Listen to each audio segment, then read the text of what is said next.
Bismillahirrahmanirrahim. Assalamualaikum warahmatullahi wabarakatuh. Perkenalkan, saya Fania Syahnin Dolimunte, NIM 241080200035, akan menjelaskan materi peradaban Islam tentang peradaban pra-Islam. Yang pertama ada geografi semenanjung Arab. Di sini terbagi menjadi dua. Yang pertama ada daerah pedalaman, yang merupakan daerah padang pasir yang kering karena kurang dituruni hujan dan sedikit penduduk karena daerahnya tandus. Mereka yang tinggal di daerah pedalaman disebut penduduk pengembara atau al-badwi.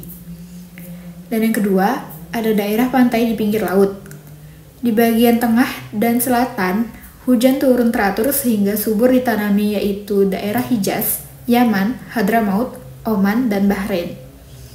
Mereka yang tinggal di daerah pantai disebut penduduk penetap atau al-hadar. Selanjutnya ada asal-usul bangsa Arab.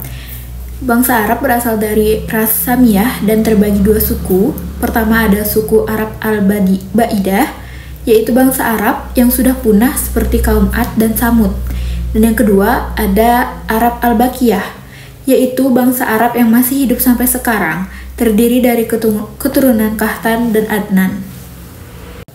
Keturunan Kahtan.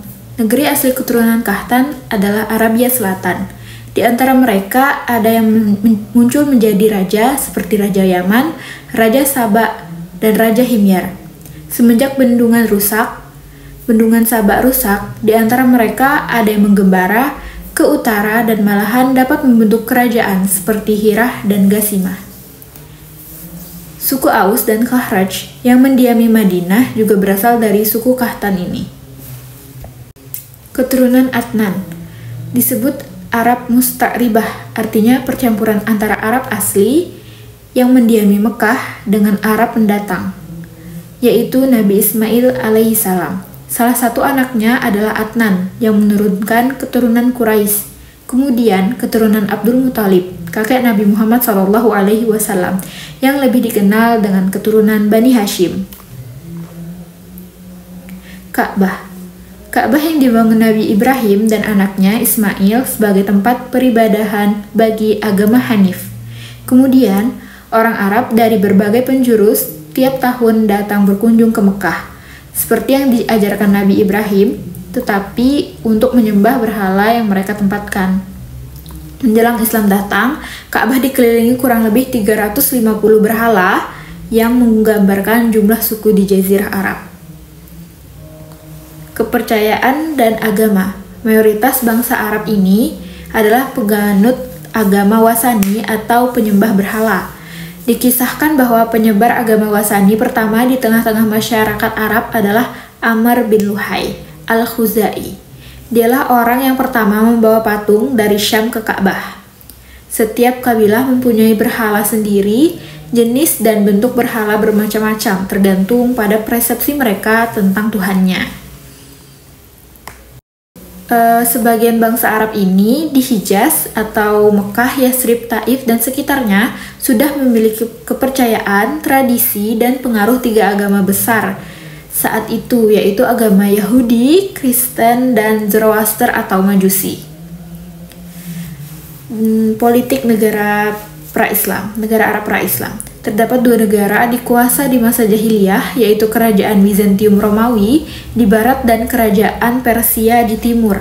Selama zaman jahiliyah, seluruh semenanjung Arab menikmati kemerdekaan penuh, kecuali daerah utara Palestina, Lebanon, Yordania, dan Syam berada di bawah kekuasaan Bizantium, dan Irak berada di bawah kekuasaan Persia. Selanjutnya adalah pemerintahan bangsa Arab pra-Islam. Di kalangan orang Arab Badui tidak ada pemerintahan. Kesatuan politik mereka bukanlah bangsa, tetapi suku yang dipimpin kepala suku yang disebut syekh.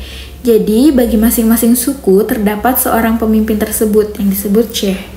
Di kalangan bangsa Arab penetap sudah ada pemerintahan. Pusat pemerintahan adalah kota Mekah. Keberadaan Ka'bah di Mekah sebagai tempat peribadatan bangsa Arab. Suku yang pernah memerintah di Mekah adalah suku Amalikah, suku Bani Juhrum, suku Bani Khuza'ah, dan suku Quraisy. posisi penting pemerintahan. Yang pertama ada hijabah, yaitu penjaga kunci-kunci Ka'bah. Yang kedua ada sikoyah, yaitu pengawas mata air Zam-Zam untuk dipergunakan oleh para peziarah. Yang ketiga ada diyat, yaitu kekuasaan hakim sipil dan kriminal. Yang keempat ada sifarah, yaitu pengurus pajak untuk orang miskin. Dan yang kelima ada nadwah, yaitu jabatan ketua dewan. Dan yang keenam ada khaimunah, pengurus balai musyawarah. Dan yang ketujuh ada khazinah, yaitu jabatan administrasi keuangan. Dan yang terakhir ada azlam, yaitu penjaga panah peramal untuk mengetahui pendapat dewa-dewa. Selanjutnya adalah sosial budaya di kalangan bangsa Arab pra-Islam. Nah, pada masa jahiliyah, di sana itu mempunyai konotasi barbarisme, yaitu tidak beradab, kasar, buas, dan tidak berbudaya. Seperti halnya, contohnya yaitu membunuh anak-anak perempuan yang dijelaskan dalam Quran Surah At-Takwir. Yang kedua ada membunuh anak-anak karena takut kemiskinan.